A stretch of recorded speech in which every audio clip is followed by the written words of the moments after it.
The reason why most students struggle with matrix multiplication is because they don't understand the two things I'm about to share with you in this video. In fact, 90% of students don't even know about the second one at all.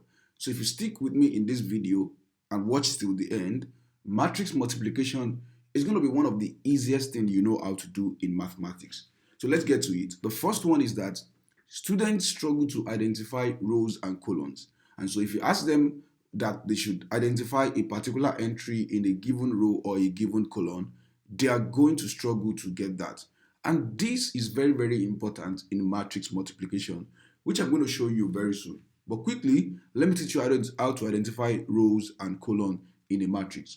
For instance, let me say this matrix is matrix A, and let this matrix be matrix B. If I ask you to find the element that belongs to the entry A, 2, 3, what does this mean? Simply, what this means is that you have to find the element that belongs to row 2, column 3. Only one element can belong to that in matrix A. And horizontals represent row.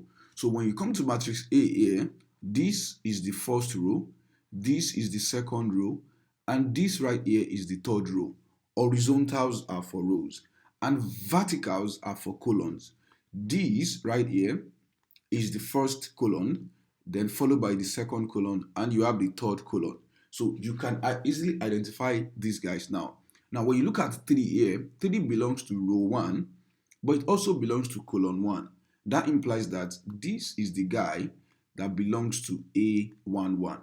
And so, what is the guy that will belong to A23? So, all we have to do is to go to column 2 first. Sorry, row 2 rather. That is the first thing there. First row, second row. We are here now at the second row. And the next number there is 3, which means that we have to go to column 3. So we have first row, second row, then first column, second column, and third column. This number right here is the number that belongs to row 2 and column 3. Once you know how to identify row and column, just like I taught you now, then you are halfway into understanding matrix multiplication. Take note of that very well. You can just identify as many rows and columns as possible. So a quick exercise, find the element that belongs to B32, B13, B22. So quickly find those and put it in the comment section. Now let's go to the second thing that you need to know. The second thing you need to know is that, so let me quickly get rid of all these ones so that we get into the multiplication proper. Second thing you need to know is that before you can multiply any two matrices, so let's say you have a matrix A again, and this matrix has a dimension m by n, and you have a matrix B, and it has a dimension u by v. What do I mean by these? You see these two numbers, the numbers m and u, any number that is given first represents the row, and the second one represents the column. For the matrix A multiplied by B to be possible, then the number of rows for B must be the same as the number of columns for A. What do I mean by that? So if you look at matrix A, the number of columns that it has is n. And matrix B, the number of rows that it has is what? U. If you're going to be able to multiply A and B, then n must be equal to U. This condition is the second condition for multiplication of matrix. And if you don't know this condition, you're going to struggle with matrix multiplication. So what I'm saying is that if I give you a matrix A, and the dimension is 2 by 3, that implies that if you're going to be able to multiply a matrix B with it, that matrix B has to be what? Of dimension 3 by anything. It can now be 3 by 5. This is the only condition where matrix multiplication is going to be possible. The number of columns of the first matrix must be the same as the number of rows of the second matrix. In fact, this is why A times B is not always going to be equal to B times A.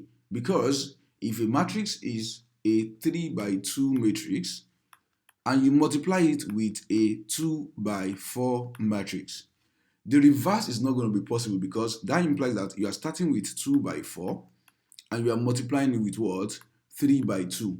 So in this place, you can see that the number of columns for this first guy is 2, and the number of rows for the second guy is true. So it checks the pass mark.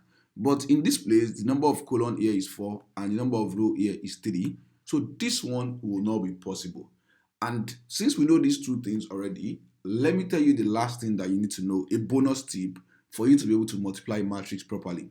Now, after you have established that the number of column of the first guy equals the number of row of the second guy, it implies that by the time you produce your matrix, the dimension of the matrix you are going to get, we have m number of rows and v number of column. This will be the dimension. So if you go to A times B, based on what I did here, the dimension is going to be, what's the row here?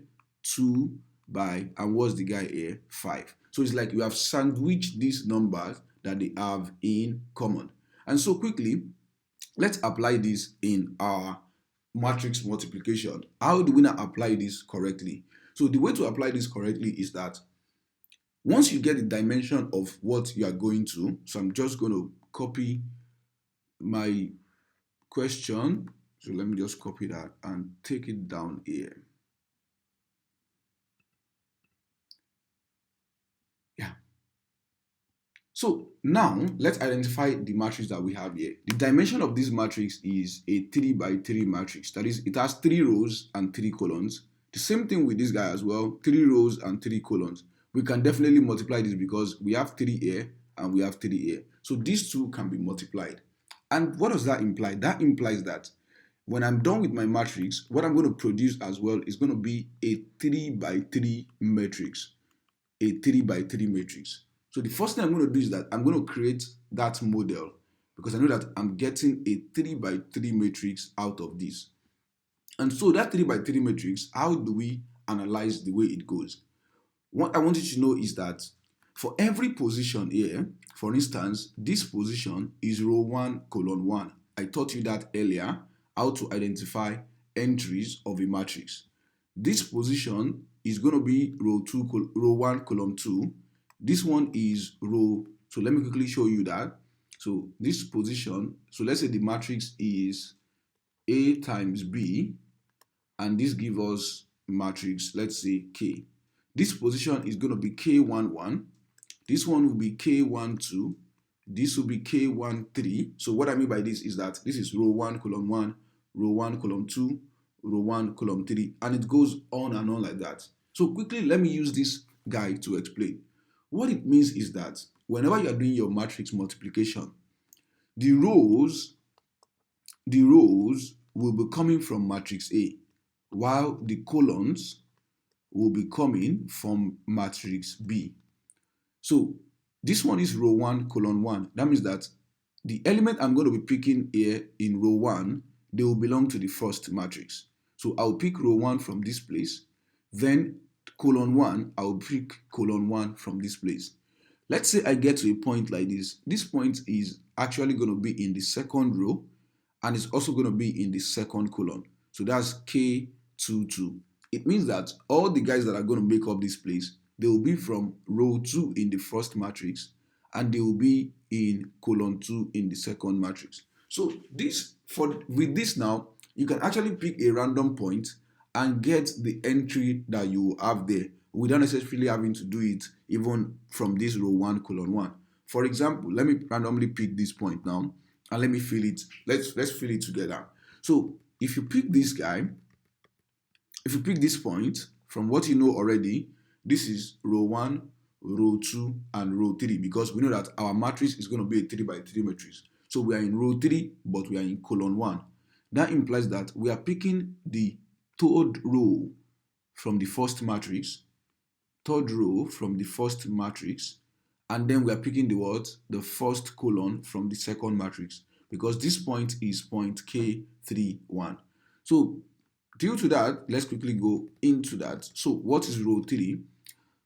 The first element in row 3 is 6, and the first element in column 1 is 2. So what you want to do is that you want to multiply those two things together. 6 times 2, that is going to give you 12. You go again to the second element in row 3 here, and the second element in column 1 here, that is 2 times 0. So you have plus 0. Then you go to the third element here, that's 4. And the third element here is negative 2. 4 times negative 2 is negative 8. So you add negative 8 to this, and that's going to be negative 8. Easy, easy, easy. Now let's go to this point. This point belongs to the second row, but the third column. So I believe you know how to do that already, identifying where the positions are. So this place, second row and the third column. So what does that imply? That implies that I'm going to be picking the second row from the first matrix, and I'm going to be picking the third column from the other matrix. So let's quickly settle that now. So what's the first element here? That's 4. And what's the first element here? That's 5. So 4 times 5 is going to give you 20. And what's the second element here? That's 0. What's the second element here? That's 8. 0 times 8, that's going to give you 0. Then plus, what's the third element here? That's 1. And what's the third element here? Negative 1. So 1 times negative 1. 1 times negative 1, that's going to give us negative 1. So you have minus 1 here. So you can see the old trend. All you have to do is that you know the entry, you know the position where you are going to do the multiplication, and you pick the row from the first matrix and you pick the column from the second matrix. So let's quickly do everything now. Let's do everything. So for this one now, we have first row, first column. So first row, first column. What's the first guy here? 3 multiplied by 2, that's going to give us 6. Negative 1 multiplied by 0, that is going to be 0. And 2 multiplied by negative 2, that's going to give us negative 4. Let's go to row 1, column 2 now. So this position is row 1, column 2. So that means that we're still picking these 3, negative 1 and 2. And we are picking what? 1, 5, 1. So the first guy here is 3. 3 multiplied by 1, that's going to be 3. Negative 1 multiplied by 5, that's going to be negative 5. Then 2 multiplied by 1, that's going to be 2. This place now is, we are still in row 1, then we're going column 3 now. So that means that I will still pick my row 1 in this place from the first matrix, and I will pick the column 3 from the second matrix. And what's the first number here? 3. The first one here is 5. 3 times 5, that's going to be 15.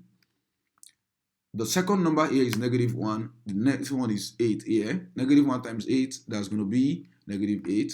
Then 2 multiplied by negative 1, so you're going to have negative 2. So that's set as well. Let's go to the second row. Now for the second row, this is row 2, column 1.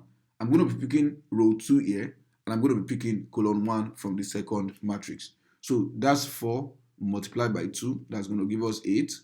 Then 0 multiplied by 0, that's going to give us 0. Then 1 multiplied by negative 2, that's going to give us negative 2. That's also settled. Now let's go to this place. This is the midpoint. We have second row, but it's column 2. Second row, second column. So I'll pick row from here. I'll pick column from here. So we have 4 multiplied by 1. That's going to be 4. 0 multiplied by 5. That's going to be 0. And finally, you have 1 multiplied by 1. That is going to be 1. So we are almost done. Let's go to this place now. What is this point? We are in the third row, second column.